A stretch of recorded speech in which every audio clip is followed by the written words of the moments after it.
მომცა ცოტა გოჭის ხორცი. კუჭბაჭის მომცა. სევჭამეცინი. ზუგდიდის რაიონში მცხოვრები 67 წლის პენსიონერი ელისო სართანია თავს წლებია ყველით და პურით ირჩენს. ახალი წლის სუფრაზე ამ წელს მეზობლის მოწოდებული 2 ნაჭერი ხორცი ჰქონდა. საკვებს, რომელიც მეზობლებმა 31 დეკემბრის ღამეს მოუტანეს, შობისთვის ინახავს. პენსია, რომელიც 360 ვარში ადგენს, მას არც წამლებში და არც საკვებში არ ყოფნის. მიუხედავად საცხოვრებელი მძიმე პირობებისა, ელისო სართანიას სოციალური დახმარებაც მოუხსნეს. ხარა დაგჭა საჭმელი? მე ყველი მაქვს, ყველი და პური. გამოგიგზავნეს? ყველს მიგზავნიან 10 დღეში ერთხელ. ფულზე მიგზავნიან. მე ძალით ვაძლევ ფულს. ელისო სართანია ყოფილი მედდაა. წლებია დიაბეტის მძიმე ფორმითაა დაავადებული. მისთვის მედიკამენტების მიღება სასიცოცხლოდ მნიშვნელოვანია, თუმცა უსახსრობის გამო ცდილობს წამალი მაშინ გაიკეთოს, როდესაც სახლში მცირეოდენი საკვები მაინც აქვს.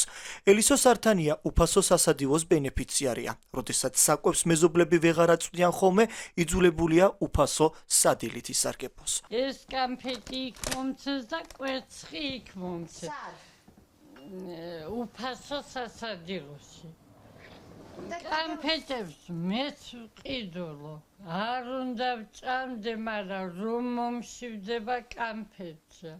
დიაბეტი გაქვს? დიაბეტი პენსიონერის ჯანმრთელობის მდგომარეობა ყოველდღიურად მძიმდება. არ აქვს არც წამლების შეძენის შესაძლებლობა, ინსულინს უკვე თვეებია ვეღარ იკეთებს.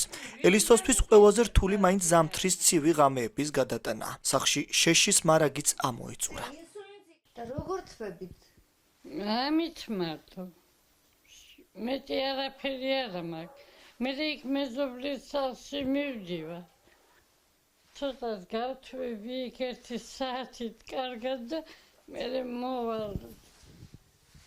ნემსებიც მაგას აკეთებელი. ინსულინზე ხართ? კი, 4 ჯერ უნდა გავიკეთო, 4 ჯერ. 4 ჯერ მე საჭმელიც არა მაქვს 4 ჯერ და ტოვებ ერთსა 400-ზე ქვევით არასოდეს არა მაქვს. მოხუც, რომელსაც არც ცხელი წყალი აქვს და არც გათბობა, სოციალური დახმარებაც მოუხსნეს. სახლი ერთ-ერთია, რაც გააჩნია, თუმცა მისი საცხოვრებელი უკიდურესად დაზიანებულია. მისაღებ ოთახში კანალიზაცია ამოდის, რის გამოც ქვეწარმავლებთან გამკლავება მარტო უწევს. 67 წლის ელისო სართანია დახმარებას უკვე დიდი ხანია ითხოვს, თუმცა მას ყურადღებას არავინ აქცევს. ეს არის თაგვის მოსაკლავი ხაფანგი. თაგვები დადიან აქ. საიდან ამოდიან ახლა თაგვები? საიდან არ ამოვლე. რაც გავს სახლი. შემიშვით ერთი უფროსთან ისთვის დამიწერეს მაღალი ქულა მეთქი. არაფერი არ გიწერიაო იმ გოგო. აბა მაღალი ქულა რისთვის დაგიწერეს? ალბათ დენის გულისთვისო. აი ეს პლიტა რა ქონდა ჩართული? ეს ქონდა კი. მთელი დღე არა მაქვს. რამდენი გადაიხადე დენის ფული?